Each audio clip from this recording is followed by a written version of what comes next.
നമ്മുടെ അനുഗ്രഹിക്കപ്പെട്ട മാലാക കുട്ടികളായ റോസിന്റെയും ജോനമോളുടെയും ഗ്ലാഡിയുടെയും പേരൻസ് ആണ് ഇവിടെ ഇരിക്കുന്നത്.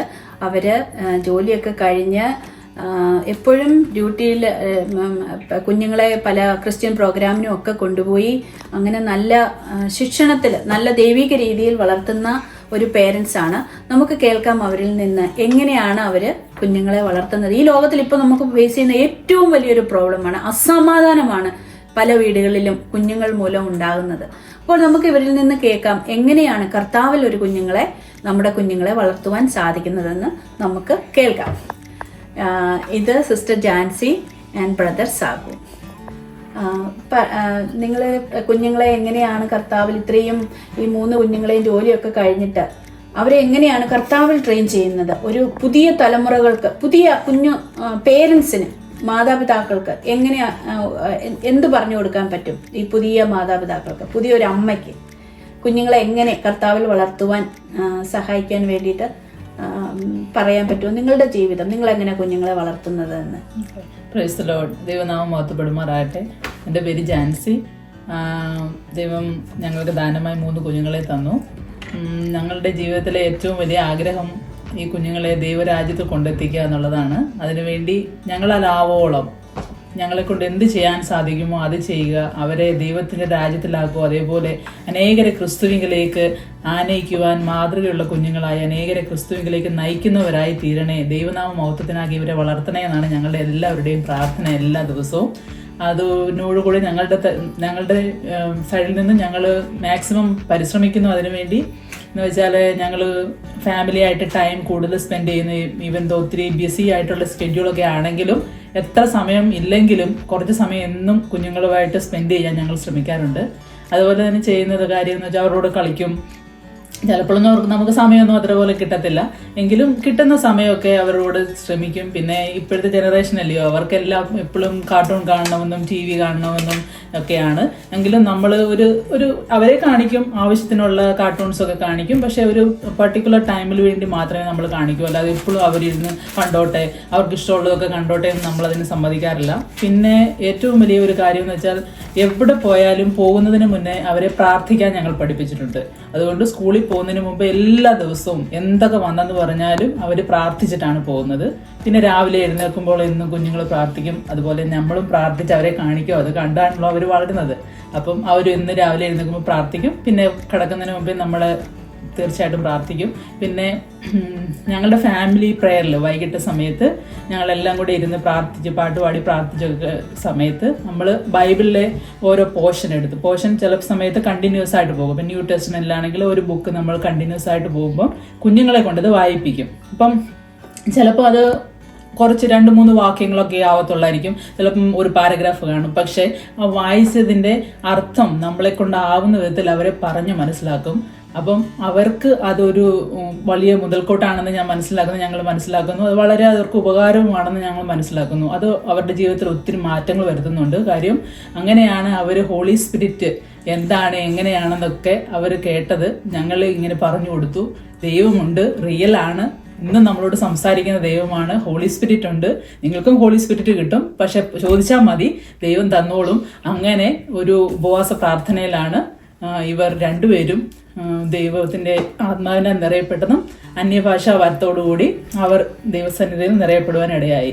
അതുപോലെ തന്നെ വേറൊരു കാര്യമെന്ന് വെച്ചാൽ ഞങ്ങൾ കൂടുതലും കുഞ്ഞുങ്ങളുടെ ക്രിസ്ത്യൻ ലൈഫിന് അവർക്ക് പ്രയോജനകരമായ ആക്ടിവിറ്റീസ് ഉണ്ടെങ്കിൽ നമ്മൾക്ക് സമയം കിട്ടാവുന്നിടത്തോളം അവരെ അതിനകത്ത് ഇൻവോൾവ് ചെയ്യിപ്പിക്കാൻ ശ്രമിക്കും. അപ്പം ഇവിടെ വാന എന്ന് പറഞ്ഞ കുഞ്ഞുങ്ങൾക്ക് വേണ്ടിയുള്ള പ്രോഗ്രാം ഉണ്ട്. അതിനകത്ത് ഒത്തിരി അവർക്ക് ബൈബിളിനെ കുറിച്ച് ലേൺ ചെയ്യാനും പിന്നെ വാക്യം പഠിക്കാനും സോങ്സ് പഠിക്കാനും ഒക്കെ അവർക്ക് ഒരു സാഹചര്യമുണ്ട്. അപ്പം നമുക്ക് അധികം സമയമൊന്നും ഇല്ല എങ്കിൽ തന്നെയും നമ്മൾ ആ സ്കെഡ്യൂളിനകത്തുനിന്ന് സമയം എടുത്ത് ബാക്കിയൊക്കെ കുറച്ച് അഡ്ജസ്റ്റ് ചെയ്തിട്ട് അവരെ അതിനൊക്കെ വിടും. പിന്നെ എല്ലാ മീറ്റിങ്ങിലും, ചർച്ചിലുള്ള മീറ്റിങ്ങിലെല്ലാം ഞങ്ങൾ അവരെ മാക്സിമം കൊണ്ടുപോകും. ഞങ്ങൾ പോകുന്നിടത്തെല്ലാം അവരെ കൊണ്ടുപോകും. ഞങ്ങൾ തന്നെ അവരെ ഇരുത്തിയിട്ട് പോവുമോ അല്ലെങ്കിൽ അവരവിടെ ഇരുന്നോട്ടെ അങ്ങനെയൊന്നും നമ്മൾ ശ്രമിക്കാറില്ല. പിന്നെ ഏറ്റവും വലിയ കാര്യം എന്ന് വെച്ചാൽ അവരെത്ര വലിയ ഉന്നതമായ നിലകളിൽ എത്തിയാലും ദൈവത്തെ അറിഞ്ഞില്ല എങ്കിൽ അവരുടെ ജീവിതം കൊണ്ട് ഒരു അർത്ഥമില്ലെന്ന് ഞങ്ങൾ അവരെ പറഞ്ഞ് മനസ്സിലാക്കിയിട്ടുണ്ട്. അതുകൊണ്ട് ഈ ലോകത്ത് കാണുന്നതെല്ലാം ഇവിടെ വെച്ച് തീരും, പക്ഷേ അവിടെ പോയിട്ട് ഇറ്റേണൽ ലൈഫ് വേണമെങ്കിൽ നിങ്ങൾ ക്രിസ്തുവിനെ പ്രാപിച്ചോണോ എന്ന് പറഞ്ഞ് ഇങ്ങനെ ഞങ്ങൾ പഠിപ്പിച്ചു. ഇങ്ങനെ പോകുന്നു. ദൈവം സഹായിച്ചിടത്തോളം നടത്തി. ബ്രദർ തന്നെ കുഞ്ഞുങ്ങളെ ബ്രദറിന്റെ ഒരു കൈ എങ്ങനെയാണ് ഇത്രയും കുഞ്ഞുങ്ങളെ ആക്കി പഠിപ്പിച്ച്? Praise Lord. നല്ല സമയത്തിനായി ദൈവത്തിന് നന്ദി പറയുന്നു. കുഞ്ഞുങ്ങളെ ദൈവവചനം പറയുന്നതനുസരിച്ച് കുഞ്ഞുങ്ങളെ പഠിപ്പിക്കുവാൻ 2 വഴികളാണ് ഉള്ളത്. ഒന്ന്, ബാലൻ നടക്കേണ്ടുന്ന ഒരു വഴിയുണ്ട്, ബാലൻ നടക്കുന്ന ഒരു വഴിയുണ്ട്. ഇത് 2 വഴികളേ ഉള്ളൂ ഈ ലോകത്തിൽ. അപ്പം ഇതിലേതാണ് നമ്മൾ തിരഞ്ഞെടുക്കുന്നത് എന്നുള്ളതാണ് ഏറ്റവും വലിയ പ്രാധാന്യമർഹിക്കുന്ന ഘടകം. അപ്പം ബാലൻ നടക്കുന്ന ഒരു വഴിയിൽ കൂടെ പോയാൽ തനിക്ക് ഇഷ്ടമുള്ളതൊക്കെയും പ്രവർത്തിച്ച് താൻ നടക്കും. എന്നാൽ ബാലൻ നടക്കേണ്ടുന്ന ഒരു വഴിയുണ്ട്, ആ വഴിയിൽ കൂടെ നമ്മൾ അവരെ പറഞ്ഞു വിടുവാണെങ്കിൽ അത് നമ്മൾ ദൈവത്തെ ആകെ ആശ്രയിച്ച് പ്രാർത്ഥിച്ച് ആ വഴിയിൽ കൂടെ നമ്മൾ വിടുന്നതെങ്കിൽ അല്പം കഷ്ടവും അല്പം സങ്കടവും പ്രയാസവും ബുദ്ധിമുട്ടൊക്കെ ഉണ്ടാകുന്ന സമയങ്ങളിൽ അവർക്ക് സ്ട്രോങ് ആയിട്ട് നിൽക്കാൻ കഴിയുന്ന ഒരു വഴിയാണ്. അതാണ് ഈ ക്രിസ്തുവിൻ്റെ മാർഗം. അതാണ് അവരെ പഠിപ്പിക്കുന്നതും അവരെ ഞങ്ങൾ പഠിപ്പിച്ചുകൊണ്ടിരിക്കുന്നതും ചെയ്യുന്നത്. അതുകൊണ്ട് എല്ലാ ദിവസങ്ങളിലും ഞങ്ങൾ ബൈബിൾ ഓപ്പൺ ചെയ്ത് അവരെ വായിപ്പിച്ച് അത് തന്നെ അവരെയും കൊണ്ട് റിപ്പീറ്റ് ചെയ്യിച്ച് അത് അവരോട് ചോദിച്ച് അത് എന്തുകൊണ്ട് അങ്ങനെ എഴുതിയിരിക്കുന്നു, അത് നമ്മളുടെ ജീവിതത്തിൽ അത് എങ്ങനെ പ്രാവർത്തികമാക്കാൻ പറ്റും, അത് നമ്മുടെ ജീവിതത്തിലേക്ക് പകർത്തിയാൽ അതിൻ്റെ ഗുണം എന്താണ്, അതിൻ്റെ ദോഷം എന്താണ്, അല്ലെങ്കിൽ ഇങ്ങനെയുള്ള ഓരോ കാര്യങ്ങൾ അവരെക്കുറിച്ച് അവർക്ക് പറഞ്ഞു കൊടുക്കുകയും പഠിപ്പിക്കുകയും ചെയ്യാറുണ്ട്. അങ്ങനെ പഠിച്ചാണ് അവർ വന്നപ്പോഴാണ് ദൈവത്തിൻ്റെ ആത്മാവ് ഹോളി സ്പിരിറ്റിനെ കുറിച്ച് അവർക്ക് മനസ്സിലായി. അത് അവർക്ക് ലഭിച്ചതിന് ശേഷം നമുക്കാർക്കും വില കൊടുത്ത് വാങ്ങുവാനോ അല്ലെങ്കിൽ ആർക്കെങ്കിലും അത് കൊടുക്കുവാനോ കഴിയുകയില്ല. അവരും ദൈവസന്നിധിയിൽ പ്രാർത്ഥിച്ചു ആഗ്രഹിച്ചപ്പോൾ ദൈവം അത് അവർക്ക് കൊടുത്തു. അപ്പോൾ ഞാൻ എൻ്റെ ചെറുപ്രായത്തിലെ കാര്യങ്ങളെക്കുറിച്ച് ഞാൻ ചിന്തിക്കുകയായിരുന്നു. ഞാനും എൻ്റെ ഓൾമോസ്റ്റ് ഒരു 15-16 വയസ്സിൽ ഞാനും ദൈവത്തിൻ്റെ ആത്മാവിനെ പ്രാപിച്ചു. അന്ന് തൊട്ട് യാത്രയിൽ എൻ്റെ കൂടെ ദൈവത്തിൻ്റെ ആത്മാവുണ്ട്. അപ്പോൾ അത് കുഞ്ഞുങ്ങളിലേക്ക് പറഞ്ഞു കൊടുത്തപ്പോൾ അവർക്കത് വേണമെന്നുള്ളൊരാഗ്രഹം അവർക്കുണ്ടായി. അപ്പം നമ്മൾ പറഞ്ഞു കൊടുക്കുന്ന കാര്യത്തെക്കുറിച്ച് ഒരു കാര്യം ഇതാണ്, നമ്മൾ സമ്പത്തുണ്ടാക്കി ദൈവം പറഞ്ഞാൽ അത് നമ്മുടെ മക്കൾക്ക് കൊടുത്തേച്ച് പോകും. അങ്ങനെയാണെങ്കിൽ നമ്മൾ ദൈവത്തിൽ നിന്ന് എന്ത് പ്രാപിച്ചിട്ട് നമുക്ക് എന്ത് കുഞ്ഞുങ്ങൾക്ക് കൊടുക്കുവാൻ കഴിയും? അപ്പം നമ്മൾ ഒന്നും പ്രാപിക്കാതെ നമുക്കൊന്നും കൊടുക്കുവാൻ കഴിയത്തില്ല. നമ്മുടെ കയ്യിൽ പണമില്ലാതെ നമുക്ക് കുഞ്ഞുങ്ങൾക്ക് പണം കൊടുക്കാൻ കഴിയുകയില്ല. നമ്മുടെ കയ്യിൽ ആഹാരമില്ലാതെ അവർക്ക് ആഹാരം കൊടുക്കാൻ കഴിയുകയില്ല. അങ്ങനെയെങ്കിൽ നമ്മൾ ആദ്യം പ്രാപിക്കണം. പേരൻസ് എന്ന നിലയിൽ എല്ലാവരോടും ഞാൻ പറയുന്ന ഇതാണ്, നമ്മൾ ദൈവത്തിൽ നിന്ന് ആദ്യം എന്തു വേണം അത് നമ്മൾ പ്രാപിക്കണം. പ്രാപിച്ചിട്ട് നമ്മുടെ തലമുറയ്ക്ക് വേണ്ടി പ്രാർത്ഥിച്ച് നമ്മൾ കരങ്ങളെ അവരുടെ തലയിൽ വെച്ച് നമ്മളെ അനുഗ്രഹിച്ച് പ്രാർത്ഥിച്ചാൽ തീർച്ചയായിട്ടും ഞാൻ ഒരു കാര്യം ഉറപ്പിച്ചു പറയുന്നു, ഒരു പേരൻസ് എന്ന നിലയിൽ അവർ തീർച്ചയായിട്ടും നിങ്ങൾ എന്ത് പ്രാർത്ഥിക്കുന്നു അത് അവരുടെ ജീവിതത്തിൽ സംഭവിച്ചിരിക്കും. അതാണ് എൻ്റെ ഒരു പ്രധാനപ്പെട്ട സാക്ഷ്യം. അപ്പം നമ്മൾ ദൈവത്തിൽ നിന്ന് ദൈവാത്മാവിനെ പ്രാപിക്കുക, ദൈവത്തിൻ്റെ വചനത്തിൽ നിന്ന് അതിലെന്ത് അനുഗ്രഹങ്ങൾ നമുക്ക് വെച്ചിരിക്കുന്നു അതെല്ലാം നമ്മൾ പ്രാപിക്കുക, മുന്നോട്ടുള്ള യാത്രയ്ക്ക് വേണ്ടി ദൈവത്തിൻ്റെ ആത്മാവിനെ നമ്മളെ കൂടെ നിർത്തുക, നമ്മൾ എന്തെങ്കിലും ഒരു ഡിസിഷൻ എടുക്കുന്നതിന് മുമ്പ് ദൈവത്തോട് ചോദിക്കുക. അപ്പോൾ ഇതെല്ലാം ഈ കുഞ്ഞുങ്ങൾക്കറിയാം. ഇപ്പോൾ അവരുടെ മനസ്സിലെ ആഗ്രഹം അടുത്തൊരു സ്റ്റെപ്പാണ്, അവർക്ക് എങ്ങനെ സ്നാനപ്പെടാൻ കഴിയും, ആ ഒരു സ്നാനത്തിലേക്ക് അവർ എങ്ങനെ മുന്നോട്ട് പോകാം. അപ്പോൾ അതിനെക്കുറിച്ച് ഉള്ള വചന പഠനവും അതിനെക്കുറിച്ചുള്ള കാര്യങ്ങളും ഇപ്പോൾ അവർക്ക് പറഞ്ഞു കൊടുത്തുകൊണ്ടിരിക്കുന്നത്. അവർ റെഡിയാണ്, എങ്കിലും ഞങ്ങൾ അതിനെ കൂടുതൽ പഠിപ്പിച്ചുകൊണ്ടിരിക്കുക. അതിൻ്റെ ഒരു നല്ലൊരു പോർഷനിലെത്തുമ്പോൾ അവർ സ്വയം അവർക്ക് തീരുമാനമെടുക്കും. പുഷ് ചെയ്തിട്ടോ അല്ലെങ്കിൽ പ്രഷർ ചെലുത്തിയോ അല്ലെങ്കിൽ നിങ്ങളത് ചെയ്തേ പറ്റൂ എന്നൊന്നുമല്ല. അവരുടെ ജീവിതത്തിൽ ഇതാണ്, അവർക്കതിനുള്ള പ്രാപ്തിയായെന്ന് അവർ തോന്നുമ്പോൾ തീർച്ചയായിട്ടും നമ്മളോട് പറയും. ആ സമയത്ത് അവർക്ക് സ്നാനവും കൂടെ നൽകണമെന്നുള്ളൊരാഗ്രഹമാണ് പേരൻസ് നിലയിൽ ഞങ്ങളുടെ. സ്തോത്രം. ഇപ്പം ഞാൻ മനസ്സിലാക്കിയിരിക്കുന്നത്, നിങ്ങൾ ഒന്നിച്ച് കുഞ്ഞുങ്ങളുമായിട്ട് സമയം സ്പെൻഡ് ചെയ്യുന്നു, കുഞ്ഞുങ്ങളെ പ്രാർത്ഥിക്കാൻ പഠിപ്പിക്കുന്നു, വചനം വായിക്കാൻ പഠിപ്പിക്കുന്നു. അതിനൊക്കെ അപ്പുറമായിട്ട് എനിക്ക് ഭയങ്കര ഒരു സന്തോഷം തോന്നിയത്, വചനം കാണാതെ എത്രയോ പേര് പഠിക്കുന്നുണ്ട്. സൺഡേ സ്കൂളിൽ പഠിക്കുന്നുണ്ട്, പാട്ട് പാടുന്നുണ്ട്, അവിടെ കൊണ്ട് കേട്ടു കഴിഞ്ഞു. പക്ഷെ ഇപ്പൊ ബ്രദർ പറഞ്ഞ എന്താണ്, ആ വചനത്തിൽ ജീവിക്കുക. വചനത്തിന് ജീവനുണ്ട്. ആ വചനത്തിന്റെ ജീവൻ കുഞ്ഞുങ്ങൾ പോകുന്നിടത്തെല്ലാം ഇതാണ് വചനം. അതിന്റെ പവർ മനസ്സിലാക്കിയാണ് വളർത്തുന്നത്, അല്ലെ? വെറുതെ കാണാതെ പഠിപ്പിക്കുകയല്ല, വെറുതെ വചനം അത് പറഞ്ഞു കഴിഞ്ഞു, കാണാതെ നമ്മൾ സ്കൂളിൽ പോയി ബുക്കിൽ ഒരുപാട് കാര്യങ്ങൾ പറഞ്ഞു, അടുത്ത ക്ലാസ് വരുമ്പോൾ ഞാനൊന്നും ഓർക്കത്തില്ല, അതുപോലെ പോകാനല്ല. വചനത്തിൽ ജീവിക്കുവാൻ, ജീവിക്കുന്നത് വചനത്തിലായിരിക്കാൻ, ജീവനായ വചനം ഓരോ സന്ധിമച്ചകളിലും ഓരോ സ്റ്റെപ്പിലും സ്റ്റേജിലും അവരുടെ ജീവിക്കുക. അങ്ങനെയാണ് കുഞ്ഞുങ്ങളെ വചനത്തിൽ പഠിപ്പിക്കേണ്ടത്. ഇപ്പം നമ്മളൊരു വചനത്തിൽ പഠിപ്പിക്കാൻ പറഞ്ഞാൽ ഈ ബുക്ക് വായിക്കാൻ ഓക്കെ കുഞ്ഞുങ്ങളോട് പറഞ്ഞ് നിർബന്ധമായിട്ട് അവർ വായിക്കും. പക്ഷെ ആ വചനത്തിൽ എന്താണ് മനസ്സിലാക്കിയത്, അത് നീ എങ്ങനെ അടുത്ത നിന്റെ സ്റ്റെപ്പിലോട്ട് അത് എങ്ങനെ പ്രയോജനപ്പെടുത്തുവാൻ സാധിക്കും അല്ലെ. നമ്മളിപ്പോ ഞാൻ നേഴ്സാണ്, ഇപ്പൊ ഞാൻ കുറച്ച് തിയറി കുറെ പഠിച്ചിട്ട് വന്നിട്ട് ഞങ്ങൾ കൊച്ചുങ്ങളെ കൊണ്ട് ക്ലിനിക്കലിൽ പോകും. ആദ്യം സിം ലാബിൽ കൊണ്ടുപോയിട്ട് സിം ചെയ്ത് നോക്കും. അത് കഴിഞ്ഞിട്ടാണ് നമ്മളവരെ നേഴ്സിംഗ് ഹോസ്പിറ്റലിൽ കൊണ്ടുപോയിട്ട് പേഷ്യന്റുമായിട്ട് അവരെ പരിചയിക്കുന്നത്. ഞാൻ പഠിപ്പിച്ച കാര്യങ്ങളെല്ലാം അവിടെ പഠിപ്പിച്ചില്ലെങ്കിൽ പിന്നെ നേഴ്സിംഗ് ഇപ്പോൾ കാണാൻ പഠിച്ചിട്ട് ഒരു കാര്യമില്ല. അത് തന്നെയാണ് ഈ വചനം എന്ന് പറയുന്നത്. പഠിച്ച വചനം ജീവിതത്തിൽ പ്രവർത്തിക്കണം. നമ്മൾ ആദ്യം നമ്മുടെ ജീവിതത്തിൽ ഇതിനെ റിസീവ് ചെയ്യണം ദൈവത്തിൽ നിന്ന്. അതാണ് ഫസ്റ്റ് പ്രയോറിറ്റി. ഇപ്പം അനു പറഞ്ഞതുപോലെ ഇപ്പോൾ ഒരാൾ ഡ്രൈവിംഗ് പഠിപ്പിക്കണമെങ്കിൽ ആ പഠിപ്പിക്കുന്ന ആൾ നന്നായിട്ട് അറിഞ്ഞിരിക്കണം. അപ്പം നമുക്ക് ദൈവവചനം നന്നായിട്ട് അറിയണം. ദൈവത്തിന്റെ ആത്മാവിനെ നമ്മൾ റിസീവ് ചെയ്തിട്ട് അതിനെ നമ്മൾ അനുഭവിച്ചറിയണം. ക്രിസ്തുവിന്റെ സ്നേഹം എന്താണെന്ന് നമ്മൾ അറിയണം. നമുക്ക് അറിഞ്ഞ് നമ്മൾ റിസീവ് ചെയ്തിട്ട് വേണം നമുക്ക് മറ്റുള്ളവർക്ക് കൊടുക്കാൻ. അതുപോലെ സിസ്റ്റർ ജാൻസി പറഞ്ഞതിനകത്ത് വലിയൊരു കാര്യം ഉണ്ടായിരുന്നു. കാർട്ടൂൺ കാണുന്നത് ഈ ദിവസങ്ങളിലല്ല, ഈ നമ്മളെ എവിടെ നോക്കിയാലും കാണാം. കുഞ്ഞുങ്ങൾക്ക് എപ്പോഴും ടി വിയുടെ മുമ്പിൽ ഇരിക്കാൻ ഇഷ്ടമാണ്. ഈ മദ്യത്തിന്റെയും മയക്കുമരുന്നിന്റെയും അഡിക്ഷനെക്കാട്ടിലും കൂടുതൽ ടി വിയുടെ അഡിക്ഷനാണ്.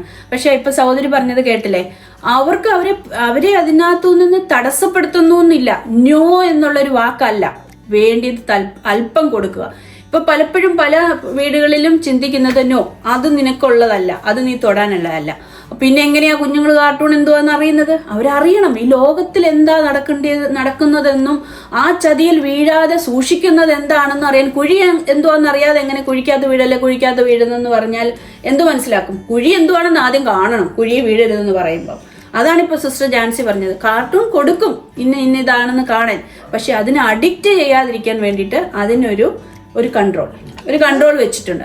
അതില്ലാതെ പോകുമ്പോഴാണ് കുഞ്ഞുങ്ങൾ നമ്മളെ കയ്യിൽ നിന്ന് വിട്ടുപോകുന്നത്. അതെനിക്ക് വളരെ ഒരു വലിയ ഇതായിട്ട് തോന്നി. അത് കാണിക്കും, പക്ഷെ അതിന് സമയം ഒരു കൺട്രോൾ ഉണ്ട്. അവർ പോകുന്നിടത്തെല്ലാം കുഞ്ഞുങ്ങളെ കൊണ്ടുപോകും, ദൈവവചനത്തിൽ വളർത്തും.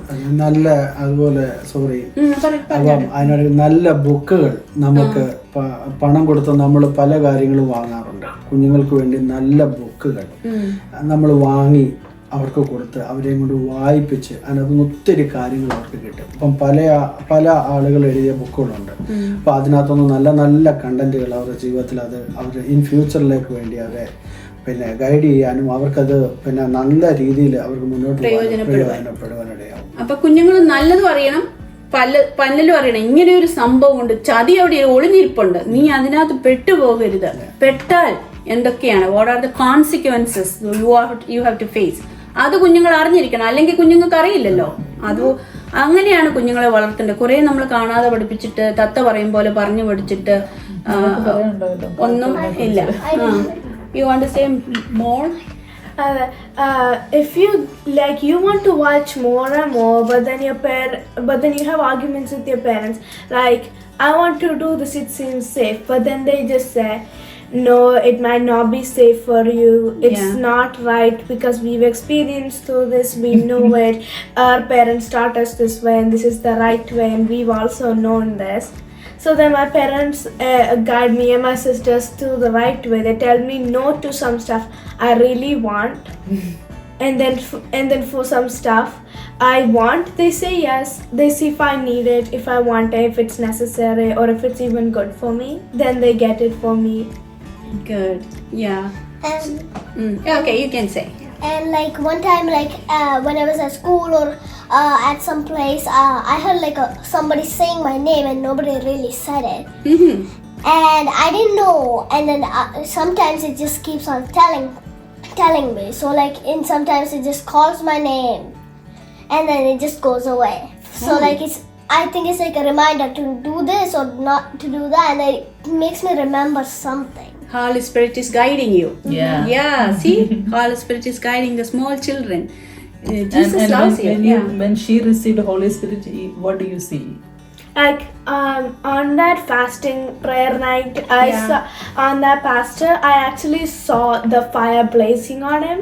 But then when I like went opened my eyes even more and tried to get a closer look, I didn't see it anymore. Like I keep on trying. Like I keep on trying to see it. ഒരു അഗ്നിയുടെ ഗോളം കുഞ്ഞ് കണ്ടു. ചർച്ചിൽ വെച്ച് ഞങ്ങളുടെ ഒരു workers past വന്ന് ഞങ്ങൾ എല്ലാവർക്കും വേണ്ടി അന്യഭാഷയ്ക്ക് വേണ്ടി പ്രാർത്ഥിച്ച സമയത്താണ് കുഞ്ഞുങ്ങൾക്ക് അന്യഭാഷ കിട്ടിയത്. അതിന് മുമ്പ് തന്നെ കുഞ്ഞുങ്ങൾ ഇത് എനിക്ക് തോന്നുന്നു സങ്കീർത്തനം എല്ലാം കാണാതെ പറയാൻ റെഡി ആയിട്ടിരിക്കുന്നതാണ്. ഇപ്പൊ സമയക്കുറവ് കൊണ്ടാണ് ഞാൻ പറയിപ്പിക്കാത്തത്. അല്ലെങ്കിൽ ചർച്ചിൽ വന്ന് നോക്കിയാൽ അറിയാം ഇങ്ങനെ ഉള്ളാന്ന് ഇങ്ങനെ പറഞ്ഞുകൊണ്ടേ ഇരിക്കും. അത്രയ്ക്കും ബൈഹാർട്ട് പഠിപ്പിച്ചിരിക്കുകയാണ്. ജാൻസിയാണ് ഇതൊക്കെ പഠിപ്പിക്കുന്നത്? അല്ല, അങ്ങനെ രണ്ടുപേരും കൂടെ. ഞാൻ ഈ സൺഡേയില് നമ്മുടെ വേർഡ്സ് റിസൈറ്റ് ചെയ്യാൻ വേണ്ടി ഞാൻ പോർഷൻ സെലക്ട് ചെയ്ത് കൊടുക്കും. പഠിക്കുന്നതെല്ലാം അവർ തന്നെ. പിന്നെ ഞാൻ അവരെ കൊണ്ട് പറയിപ്പിക്കും. പിന്നെയും പറയിപ്പിക്കും. Like some verses, I keep on trying to learn this verse, but I can't do it. And then my mom keeps on telling me, try understanding what it is instead of just trying to learn it off the page. Try to understand it. Like when I don't understand a word, she makes me look up in the dictionary or on Google what the word means, what it should mean in our lives. So then the word will be like easier for me to learn and understand. Very good. So if you face any challenges, so first thing what do you do? എന്തെങ്കിലും പെട്ടെന്നൊരു വിഷമം ഉണ്ടായി, Like I try to pray about it, or I try to tell my parents first, so then they tell me what to do, to pray, to tell someone, or how to deal with it. So then they can actually guide me through the right way, and then next time I know what to do. Or like if somebody else is in danger, like if there's anybody that can help, that you see there's somebody else like a problem or something, you can ask them to help out if you can't do it yourself. Very good. Yeah. അവർ ആദ്യം കർത്താവിനോട് പ്രാർത്ഥിക്കും, പിന്നെ പേരൻസിനോട് പറയും. പലപ്പോഴും നമ്മുടെ കുഞ്ഞുങ്ങൾക്ക് പേരൻസിനോട് പറയാൻ പറ്റാതെ പോകുന്നു. കാരണം വീട്ടിലുള്ള ആ സ്നേഹക്കുറവ്, അല്ലെങ്കിൽ എന്തെങ്കിലും കുഞ്ഞുങ്ങൾ വന്ന് പറഞ്ഞു കഴിഞ്ഞിട്ടുണ്ടെങ്കിൽ അവിടെ ഭയങ്കര ബഹളം. അങ്ങനെ നീ എന്തിനാ ചെയ്തേ, ഇങ്ങനെ ചെയ്തേ, എന്താ അങ്ങനെയുള്ള ഒരു കാര്യങ്ങൾ അത് ബ്ലെയിം ചെയ്യുക, അല്ലെങ്കിൽ നെഗറ്റീവ് പറയുക, അവരെ ഡിസ്കറേജ് ചെയ്യുക, അങ്ങനെയുള്ള ഒരു സ്വഭാവം നമ്മൾ അവോയ്ഡ് ചെയ്യണം പേരൻസ്. എങ്കിൽ മാത്രമേ അവർക്കൊരു ഫ്രീഡം ഉണ്ടാകത്തുള്ളൂ. ഇത് വന്ന് എൻ്റെ പേരൻസിനോട് പറഞ്ഞാൽ അവരെന്നെ സപ്പോർട്ട് ചെയ്യും, അവരെന്നെ സ്നേഹിക്കും, അവരെന്നെ കരുതും, അവരെന്നെ ഗൈഡ് ചെയ്യും. ക്രിസ്തു എങ്ങനെയാ നമ്മളെ സ്നേഹിച്ചത്? നമ്മുടെ പാപത്തിന് കൊണ്ട് ഇന്ന പാപം ഇനി നീ ചെയ്തു, അതുകൊണ്ട് നീ എൻ്റെ അടുത്ത് വരണ്ട, നീ മാറിപ്പോ എന്ന് പറഞ്ഞെങ്കിൽ ഞാൻ ഒരിക്കലും I am not worthy to come to Lord Jesus Christ. അപ്പം അതേ ഒരു സ്നേഹം നമ്മൾ കുഞ്ഞുങ്ങൾക്കും കൊടുത്തേ മതിയാകത്തുള്ളൂ. ഞാനിതൊക്കെ അറിഞ്ഞത് വളരെ ലേറ്റ് ആയിട്ടാണ്. അതുകൊണ്ട് ഇനിയുള്ള മാതാപിതാക്കൾക്ക് അവർക്ക് മനസ്സിലാകണം. കാരണം ഞങ്ങൾ വളർന്നു വന്ന സാഹചര്യം എന്ന് പറയുന്നത് ഭയങ്കര ടഫ് ആൻഡ് സ്ട്രിക്റ്റ് എന്നുള്ള രീതിയിലായിരുന്നു. അതുപോലെയല്ല ഇനിയുള്ള ഫ്യൂച്ചർ ജനറേഷനിൽ കുഞ്ഞുങ്ങളെങ്കിലും മനസ്സിലാക്കണം, കുഞ്ഞുങ്ങളെ നമ്മൾ കർത്താവ് എങ്ങനെ നമ്മെ സ്നേഹിച്ചു, എങ്ങനെയാ പാപിയായ എന്നെ കർത്താവ് ലാളിച്ച് കരത്തിലെടുത്തു, അതേപോലെ ഏതൊരു കുഞ്ഞും പാപം ചെയ്തിട്ട് വന്നോ, തെറ്റ് ചെയ്തിട്ട് വന്നോ, that's okay. Jesus forgives you. Jesus loves you. അതാണ് ഒരു അമ്മയും അപ്പനും പറയേണ്ടത്. കുഞ്ഞുങ്ങളെ സ്നേഹം കൊടുത്ത് വളർത്തുക. എങ്കിൽ മാത്രമേ തെറ്റിപ്പോയിട്ടുണ്ടെങ്കിൽ അവർക്ക് ഓടി വന്നു അപ്പാ ഞാൻ തെറ്റിപ്പോയെന്നൊന്ന് പറയണമെങ്കിൽ അവിടെ 2 കൈ നീട്ടിയിരിക്കുന്ന ഒരു അപ്പനായിരിക്കണം. അല്ലെങ്കിൽ കുഞ്ഞുങ്ങൾ ഒരിക്കലും വരത്തില്ല. വലിച്ചെടുത്ത് ദൂരെ എറിയുന്നതാണെങ്കിൽ അവനറിയാം അവിടെ വന്നിട്ടുണ്ടെങ്കിൽ യാതൊരു പ്രയോജനമില്ല, സഹായമില്ല എന്നറിയാം. അപ്പം എനിക്കും പറയാനുള്ളത് ഇതാണ്. നമ്മളും കുഞ്ഞുങ്ങളോട് പറഞ്ഞിട്ടുള്ളത്, നിങ്ങൾക്കിനി എന്ത് വന്നെന്ന് പറഞ്ഞാലും നമ്മൾ കൂടുതലും അവരെ നല്ല ഫ്രണ്ട്സ് ആക്കിയിട്ടാണ് നിർത്തുന്നത്. അപ്പം എനിക്കും ഈ വ്യൂവേഴ്സിനോട് പറയാനുള്ളത്, നമ്മളുടെ മാതാവ് എന്ന രീതിയിൽ എനിക്ക് പറയാനുള്ളത്, നമ്മളുടെ കുഞ്ഞുങ്ങളുടെ ഏറ്റവും നല്ല ഫ്രണ്ട്സ് അവരുടെ മാതാപിതാക്കളായിരിക്കണം. അങ്ങനെ ആകുമ്പം അവർ വന്നെല്ലാം നമ്മളോട് പറയും. ഞാൻ കുഞ്ഞുങ്ങളോട് ഞങ്ങൾ തമ്മിൽ ഒന്നും നമ്മൾ മറച്ചു വെക്കത്തില്ല, നമ്മൾ എത്രയും ക്ലോസ് ആയിട്ടിരിക്കും. ഞാൻ പറഞ്ഞിട്ടുണ്ട്, നിങ്ങൾക്ക് ഇനി എന്ത് സംഭവിച്ചാലും 0 മാർക്കേ നിങ്ങൾക്ക് കിട്ടിയിട്ടുണ്ടെങ്കിലും നോ വറി, നമുക്ക് അതിനകത്ത് പ്രശ്നമൊന്നുമില്ല. ഓഫ് കോഴ്സ് അവർ നന്നായിട്ട് പഠിക്കുന്ന കുഞ്ഞുങ്ങളാണ് ദൈവകൃപയാൽ. എങ്കിലും മാർക്ക് എന്തെങ്കിലും കുറഞ്ഞു പോയാൽ നമുക്കൊരു പ്രശ്നവുമില്ല, അതൊക്കെ അവർ മാനേജ് ചെയ്തോളും, നോ പ്രോബ്ലം. അതൊന്നുമല്ല, നമ്മൾ അതിനെ എങ്ങനെ കൈകാര്യം ചെയ്യുന്നു എന്നുള്ളതാണ്. ചിലയിടത്ത് ഞാൻ കേട്ടിട്ടുണ്ട്, ചില കുഞ്ഞുങ്ങൾ ചിലപ്പോൾ അവർക്ക് നല്ല ബുദ്ധി കാണത്തില്ലായിരിക്കും, അല്ലെങ്കിൽ ചില സാഹചര്യങ്ങൾ അവർ ചിലപ്പോൾ മാർക്ക് കുറവായിരിക്കാം, അല്ലെങ്കിൽ തോറ്റുപോയേക്കാം എന്ന് പറഞ്ഞിട്ട് നമ്മൾ അവരെ ശാസിക്കാനോ അല്ലെങ്കിൽ അവരോട് വെറുപ്പ് കാണിക്കാനോ പറ്റിയാൽ അവർ നമ്മളിൽ നിന്ന് അകന്നു പോവുകയാണ്. അതുകൂടാതെ നമ്മൾ എങ്ങനെ അവരെ ചേർത്ത് പിടിക്കുന്നോ അങ്ങനെയാണ് നമ്മൾക്ക് അവരെ നേടാൻ കഴിയുന്നത്. അതുകൊണ്ട് അവർക്ക് എപ്പോഴും ഫ്രീഡമാണ്. നമ്മുടെ കൂടെ മാതാപിതാക്കൾ എന്ന നിലയിൽ അവർ ഞങ്ങളുടെ ഫ്രണ്ട്സിനെ പോലെ എല്ലാ കാര്യങ്ങളും പറയും. അതുപോലെ ഞങ്ങളും പറഞ്ഞിട്ടുണ്ട്, എന്ത് സംഭവിച്ചാലും നിങ്ങളുടെ ജീവിതത്തിൽ എന്ത് സംഭവിച്ചാലും നിങ്ങൾ വന്ന് ഞങ്ങളോട് പറയണം. അവരെല്ലാം പറയും. എന്തെങ്കിലും ഉണ്ടെങ്കിൽ ഒരു ചെറിയ കാര്യം പോലും കുഞ്ഞുങ്ങൾ വന്ന് പറയും. അപ്പം നമ്മൾ അങ്ങനെ ഒരു റിലേഷൻഷിപ്പ് കാത്തു സൂക്ഷിച്ചാൽ നമ്മുടെ കുഞ്ഞുങ്ങളെ ദൈവസന്നിധി നന്നായിട്ട് വളർത്തിയെടുക്കാൻ കഴിയും. ക്രിസ്തുവിൽ അവരെ വളർത്തിയെടുക്കാൻ നമുക്ക് സാധിക്കും.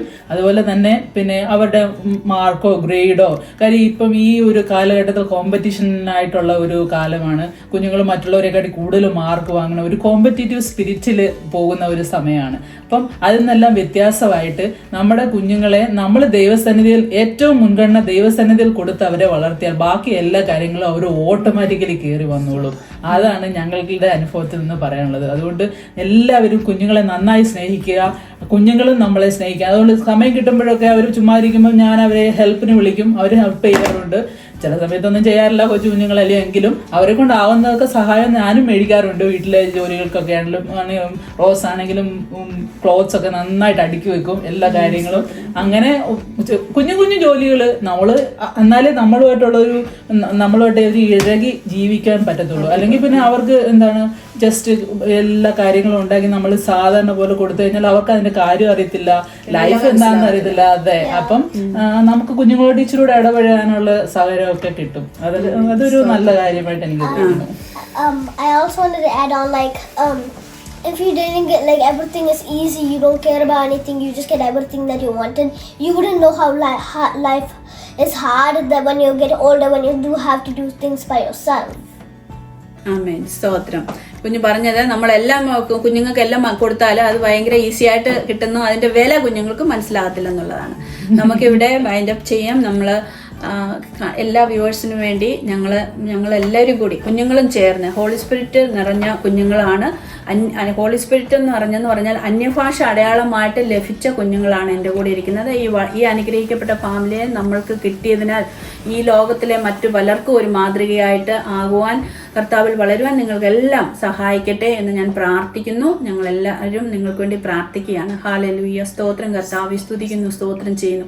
ഈ അനുഗ്രഹിക്കപ്പെട്ട നിമിഷത്തിനായിട്ട് നന്ദിയോടെ സ്തോത്രം ചെയ്തു പ്രാർത്ഥിക്കുന്നു. കർത്താവെ സ്തുതിക്കുന്നു. കുഞ്ഞുങ്ങളെ എൻ്റെ അടുക്കൽ വരുവീൻ, അവരെ തടുക്കരുതെന്ന് പറഞ്ഞ കർത്താവായ യേശു ക്രിസ്തുവിന്റെ നാമത്തിൽ ഹല്ലേലൂയ, സ്തോത്രം. ഞങ്ങൾ ഒന്നാകെ കർത്താവെ സ്തുതിക്കുന്നു. ഈ കാണുന്ന എല്ലാ വ്യൂവേഴ്സിനെ അനുഗ്രഹിച്ച് പ്രാർത്ഥിക്കുന്നു. കർത്താവെ, കുഞ്ഞുങ്ങൾക്ക് വേണ്ടി കരയുന്ന അനേകം മാതാക്കളുണ്ട്, പിതാക്കളുണ്ട്. കർത്താവെ, അവരുടെ കണ്ണുനീര് കർത്താവെ ഇന്ന് തുടച്ചു മാറ്റണമേ എന്ന് പ്രാർത്ഥിക്കുകയാണ്. കർത്താവെ സ്തുതിക്കുന്നു, സ്തോത്രം ചെയ്യുന്നു. പാപത്തിൽ അകപ്പെട്ട അനേകം കുഞ്ഞുങ്ങളുണ്ട്, അവിടെ നിന്ന് കർത്താവെ അവരെ രക്ഷിച്ച് വിടുവിക്കണമേ എന്ന് പ്രാർത്ഥിക്കുന്നു. കർത്താവെ സ്തുതിക്കുന്നു. കുഞ്ഞുങ്ങളെ വളർത്തുവാൻ കുഞ്ഞു മാതാപിതാക്കൾ കർത്താവെ നോക്കിയിരിക്കുന്നു. എങ്ങനെ ഈ ദുഷ്ടലോകത്തിൽ ഞാൻ ഈ കുഞ്ഞിനെ വളർത്തുമെന്ന് ചോദിച്ച് ദുഃഖിച്ചിരിക്കുന്ന മാതാപിതാക്കൾക്ക് കർത്താവെ സ്തുതിക്കുന്നു. ഈ പിഞ്ചു കുഞ്ഞുങ്ങൾ പറഞ്ഞ റോസും ജോനിയും ഗ്ലാഡിസും പറഞ്ഞിരുന്ന എല്ലാ അവരുടെ മാതൃകകൾ അവർക്ക് കർത്താവെ സ്തുതിക്കുന്നു കേൾക്കുന്ന വ്യൂവേഴ്സിന് അനുഗ്രഹമായി തീരുവാൻ ഇടയാകണമെന്ന് പ്രാർത്ഥിക്കുന്നു. ദൈവത്തിന്റെ പരിശുദ്ധ ആത്മാവിൽ ഞങ്ങൾ വ്യൂവേഴ്സിനെ അനുഗ്രഹിച്ച് പ്രാർത്ഥിക്കുന്നു. കർത്താവെ സ്തുതിക്കുന്നു. അവർ അനുഗ്രഹിക്കപ്പെട്ട പാത്രങ്ങളായി തീരട്ടെ യേശുവിന്റെ നാമത്തിൽ തന്നെ. ആമേൻ. God bless you.